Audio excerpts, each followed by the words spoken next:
phaser bang. When he to meets him, he goes, "You don't sort like of me. switch That's between okay. different I've got lots of frequencies friends from who low don't to like high me." Is a great until line. such time that they'll I mean, I really like the bit when he shields first comes onto the and bridge just blow up their ships. and he looks at right? Wesley and he After goes, that, "A child?" Then more warbirds Yeah. appear, And he's the and first what he person does to ever bring up is, that there's a kid driving that. What does he do the second time? Spaceship. Oh, he gets. To be he fair, just Geordie doesn't know. The It's phasers like Geordie- obviously because are out Wesley of that was a work at the moment to 36-year-old recharge. So he Well, gets some union rules, you empty can't have a photon kid doing torpedo stunts. shells, fills them with antimatter, beams Look, I know the that there's, torpedoes there's out no in front of the economy Romulan in ships, Starfleet, and then but, like, beams in the the shells Enterprise without the antimatter, is so worth that the it just GDP explodes of and like kills them a all. fucking African nation at least. And then They a let good one. a fucking there's a then Not then that there's a guerrilla bit city where that you were like talking about 12 earlier. or 16 Romulan ships show up, and in order to racist. prevent that from happening again, they all link Look, just to up be clear, shields. I want to So establish Scotty this on the again. spot realises Gorilla that with the City formation is that much they're like in, that Latveria the shields or between Wakanda. the ships It's not real, will be weaker but it than does the shields exist outside within the of realms it. of DC So he comics. just does some other madman stuff and just destroys all these shields. I And it's think ruled he by a collapses the shields this doesn't in come on all this of the is, ships. by the way, just anybody crushing out them to there death. who's a fan of Zack Snyder, And then agrees eventually the he dark is and like gritty all universe is Kobayashi exactly, Tony's exactly what as DC bested needs. by the test. Gorilla City But apparently he is was a real taken aside city by his where instructor. hyper-intelligent gorillas said, live, and they're ruled by Grodd, "We who need is you to also not take the psychic. command route, So yeah, because Batman we is need- dark we and need gritty. you in DC Like, is fucking silly. Like, like all you're comics are. clearly a lunatic. And you need to get over yourselves. Yeah, and accept if we give that you a warp Superman, engine who dresses and in liquor, bright blue, could you shouldn't just be directed you by a man keep that who running? doesn't Yep. understand Yep. the fundamental This concept applies- of why yeah, someone there would is- be a Superman. What kind of liquor? Yeah. So this does What do you apply to think my theory that 24th Not century having any of your lad blended culture malt is humans shite? are just the mad lads of the fucking space. Do you think, like the do Vulcans, you think like the in the fucking like replicator Enterprise, has I just a think Stella it's two. The Enterprise has two warp cores strapped together in the middle of it. do And I you just think feel like Stella the is one of Vulcans the gave things that the you have to humans, specify like, two exactly like what what degree So you got one you want it like he asked for what water to at use. 5 degrees, and they were like, this. oh well, Yeah. we But strapped them like both together and put John them in Luke a ship. can What? just ask for tea at Earl Grey hot. What So better way to study is them Stella one of to those use things them where for? you have to specify like do you say like I was gonna cold, say, we or should you have point to out give like a this degree? is- If you this just is say how cold, you does it actually come out would like do just this, like how a you have to can route out of is like a fridge at the take supermarket? Klingons And he's with like, no, I it. want it freshly poured. Cloaked. No, the So they only can way turn it up at works the is end if and you be say like, Well, Stella. if we No, start a brother. fight now, mate, we all die. I quite like Commander a Stella. Tumlock was back as well, like a- so I like- that was nice. Yeah, that's I right. yeah. drink cans of Stella So quite a sorry lot anyone on the who really train likes this when I'm episode, who travelling was really between looking forward Glasgow to and hearing London. our Oh, take I on it. do. Because I like to Before we sit start, I in want to first mention class one thing. and drink Stella. One thing, because I there's liked a it. I did love this episode. There is a it fucking proves that wonderful it bit of just- dialogue. people right won't at the end mess of with this, where If you look like scum. Tom Locke, For me, the Commander it's Tom the Locke is product talking that to John has Luke, and it biggest gives him gap between should what like conditions it for wants to surrender be, is like and if what you it is. surrender, turn Because over like your all of the ship. Stellar And adverts all are of like, that- it's just Stellar, absolutely ridiculous, reassuringly expensive. like, surrender a now. classy drink And for John Luke classy goes, people. you expect me to Whereas accept Stellar those in the terms? real And world, Commander Tom Locke's nickname like, is wife no. beater. I would see one better. I think I the only fucking thing love really that. vile and Stella on that list is Buckfast. It's almost like I'll be disappointed if you fucking Because surrender at this point. Buckfast is John a, Luke. is We're a gonna tonic fucking have a barney. fortified wine literally made by monks. Yeah. And here in Glasgow, I'm an Essex Romulan. We call it commotion lotion. Or Yeah, great wreck episode. the hoose juice. Great episode. Well, Go watch it. Go great watch it. episode. You really enjoy It has so much caffeine in it that it makes young people really Carl has an angry. Earl Grey. If you're a fan of and shoulder the Scottish pads, government one of the has first. threatened this is to the ban episode it for you. on several occasions. we see and the people back of of Smiley Glasgow Joe. said, We no, do. This is how We see a keep little the orange population disc that down. is Romulan cyanide. Yeah, that's right. Yeah. I still don't know. They send a class 1 probe. Is that the best class? Is that Is the worst class? is that basically the way that they're, like combating Yeah. the rising house prices in Glasgow? It's just like if we just I feel let like you enough would young learn that people on day die of one. alcoholism, then I feel like if you're on the bridge and you don't know that. that and we just Something has stop the gone small horribly wrong boats. for I'm someone. assuming it's the best because People otherwise used to shit on Glasgow, Luke right? made They fun had of something it. called the Brick. Glasgow could effect, be a bunch of which cloned meant that Romulans people out there. died Just saying, really it's only young, going to be a 1 in it. more so than anywhere else. And it's like a psychological thing as well as like a dietary Right. and a society Well, thing. bye. That was great. meant a lot of people didn't hit it to 65. Do you know how good politics would be if everybody over 65 was dead? I mean, look, all I'm going to say is when coronavirus started, Yeah. and they were saying that, it mainly is targeting the people over 50, I was like, oh no, wouldn't it be terrible if everybody over 50 died? We'd all get a house and have to rejoin the EU. Oh. Oh no. Disaster. And all that's happening is that, people are living longer. And or maybe one day, hopefully, we'll live long enough for someone to program Stella into the replicators, but quite frankly, I don't see it happening. No, what they should do, what they really should do is subsidise Buckfast for the elderly. Give them a bit of a spring in their step. No, screw it. Screw the idea of a pension. I think once you hit 60, they should be like, right, you're near the end. Have some skag. You've always wondered about it. It's not like you're letting anybody down now. Yeah. You've already done everything of use you're going to do. Maybe you ride it out to your 90. Maybe you're dead by the weekend. Let's see what happens. Do you think the replicator makes good drugs? I reckon that, like, on a chemical level, there is no difference whatsoever between the bag of weed you can get from the replicator and the bag of weed that's like hydroponically grown in Amsterdam. But you would never get a single stoner to admit that. No, 100%. I do believe that there are different highs that come from the different strains. I'm fully on board with that. That's like that. It is kind of like how you have different types of drunk. If so long as you're not overdoing it, as long as you're doing it in moderation, you 100% have different types of drunk. You definitely have different types of high. What I mean is, do you have to specify the container that the cocaine comes in? Like, do you have to ask, can I have a bowl of cocaine? A goblet? Why? Here's the thing. Why wouldn't you just have a replicator built into the table? It just puts the line up perfectly for you. Would you miss the tactileness of, like, chopping?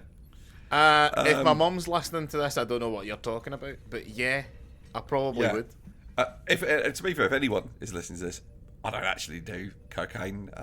It's a drug that I've done it a few times, and it doesn't really have an effect on me because all it makes is to stay up all night. But it because cocaine makes you loud and makes you talk too much, and it's like that's me. That's just there's no noticeable difference. Do you think do you think it would replicate the same debit card every time? Do you think you would need to ask for a specific year of £10 note? Post plastic, so it doesn't absorb it as much. No, you want pre-plastic. Those ones can cut up your nose. I've seen enough nosebleeds in my time. I reckon that's because. Do you reckon you have like a little, like, when you join Starfleet, do you get a little like ID card? I think your comm badge is your ID card.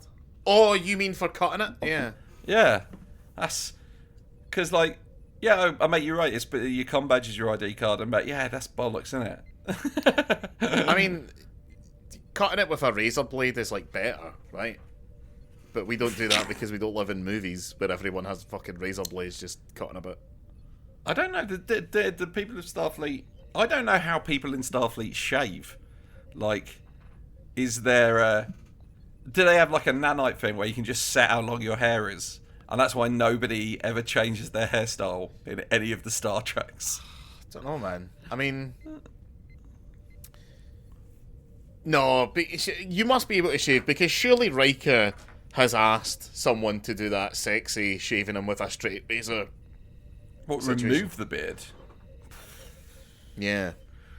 Whoever does that is in for a letdown, because I'm not saying Jonathan Frakes without a beard is not a sexy man, but what I'm going to say is he's a significantly less sexy man than with the beard. So yeah, I wouldn't. Oh, that'd be a letdown. Yeah. What's that? This guy, what was his name? Chukta? Chargon. He's a pretty good negotiator. Yeah, he is. Yeah. I like that they start with saying, oh, we'll never negotiate, we'll never agree, and then by the end of it they're arguing and they're disagreeing on like terms, but they've agreed there's something worth negotiating. Yeah. Which is like some pretty good diplomacy from your man John Luke. I think John Luke in this episode does do that thing which is like, diplomacy can still be badass, when he's like, no, I'm going to beam into the place that's really dangerous because I have to mediate this discussion and they might kill me. And even when they get there, he's like, oh, I might take you hostage. Yeah. I'm not going to. And then Riker might beam him and definitely shoot someone. Yeah. Which he does do, to be fair. Yeah. He shoots two people. Yeah. Fucking vaporizes. I like that when the sovereign first talks to like the gatherers. She turns up and she has a drink of water that her taster, Yuta has tasted it to make sure it's not poisonous. And they go, "Oh, how do we know you're not trying to poison us?" And then they immediately pour water down one of their mates' throats to be like, do you reckon that's the one they always pick on? Like, I've got his names down as Temeric, and he's laughing at the end of it, but I just feel like that laugh was hiding some pain. It was like, don't let him know how much it affects you.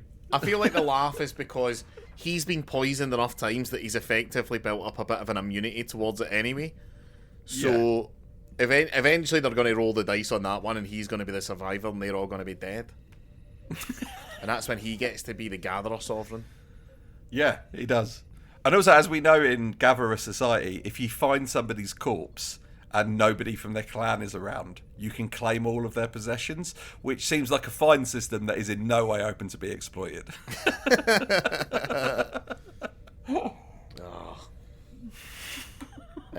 What else do I like? What else have I got? I don't know. There's not. I felt I want. I felt there'd be more to talk about. I've got that she's got a genetically engineered. First of all, she's got what's called a microvirus, which is small, unlike a normal virus. Yeah. But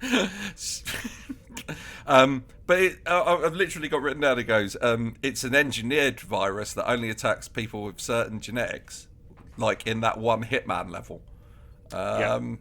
Which I think is Malta. The one in Spain where you can kill him with the cannon as he escapes in a plane. Yes. He's got a lab underneath the castle. It's Italy. Yeah. It's based on a real place, but it's yeah, not. it's basically a really gorgeous place that you've seen it. It's a standard Google background. It's. I like to snipe him from the church tower. Oh, I like that one. Especially if you make him look into the telescope, you can shoot the end of the telescope. and the bullet. I read in it, the bullet doesn't go down the telescope, but the telescope just shifts so far that it just jabs into his brain. And I'm into that. I quite like the. What a priest to kill on that level as well. I quite like that. It's. I'd say it's the most populous level where I am the most comfortable being able to kill every single person. I don't think you could get away with killing every single person in Paris. Yeah, definitely. You 100% can.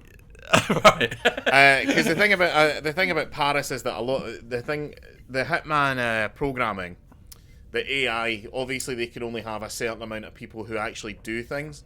They have to have really large crowds. So a lot of the people in Hitman in Paris are essentially just set dressing. You can just walk into the big ballroom. You can walk into the room with the catwalk and just machine gun everybody. As long as you've taken out all of the guards, no one does anything. They all just stand there. Oh, okay. Like an American primary school. Don't know why I felt the need to get that in there. Near the end, hadn't said anything particularly bad. Everyone's going to be concentrating on you talking about Guerrilla City or whatever. Yeah, those. To be fair, it's not as if anything actually ever happens at those primary schools. It's just just the paid actors. But no, yeah, if you take enough time, you can 100% kill everyone in Paris. And I hope that's the out of context bit that you use as the trailer for this episode. Yeah. Okay. Right. I think we should talk about one thing because it does actually have quite a decent Star Trek-y question. Ooh. Which is, do you live in a beautiful society where all your needs are met, but you kind of have to do what you're told, or would you engage in the freedom of space piracy? I mean, this is the question behind fucking Demolition Man, isn't it? Yeah. And Dennis Leary is like, I just want to live in a world where I can smoke cigars and swear and eat fast food. And it's like, sorry, every restaurant is Taco Bell, so you've already got that one covered. Don't worry about it. I just want to live in a world where I can completely steal Bill Hicks's act, but because he was never successful on this side of the Atlantic, people went, "No, I've done it." Yeah, exactly. Years ago, I saw an article about people you hate more than you should, and they were talking about Carlos Mencia. And it's like, if you hate Carlos Mencia because he stole jokes, should you hate Dennis O'Leary for stealing his act from Bill Hicks? And the comment section of the article was all English people going, "We do hate Dennis O'Leary for stealing his act from Bill Hicks." That's why Dennis O'Leary's never been massively big over here. But yeah, no, I'd rather 100%. I'd rather live in that society because I'm not a thrill seeker. In a world where holodecks exist, any excitement I really need, I can just program up on a holiday. I mean, I've said it. I'll say it before. I'll say it again. I would love to just live in like a human zoo that an alien takes me to and just provides everything that I need. Like if there's no, don't get me wrong, I'll miss Laura and that, or but like if there's no expectations on me whatsoever, I'll have a great time. Every day they just push in a tray of just like a Burger King, and I'm like, great. Yeah, because my family history. One of my aunts looked up a family tree, and it's like fucking 600 years of being peasants. And all I do is look at that sort of period and go, not one of you thought I could just join the Royal Navy, and the minute we get to the Caribbean, fuck off. Right, and then get work on a pirate boat, which is what I would have done. As somebody living in London, as I do, if I was alive in the 1600s when the golden age of piracy was happening, I think that would seem to be a better option than living in 17th century London. So when it comes to this sort of thing, that's where I get a bit trickier, because with this it is no, you live in the Starfleet world, so all your needs are met on an insane level. Is that more fun than being a space pirate? And the answer is, what sort of space pirate? Because if it's these guys, yeah, no, I'll give you that, it's not that good. But if it's like fucking Yondo for Star-Lord, yeah, that seems pretty fun. Yeah. Yeah, I'll just stay in my utopia, thanks.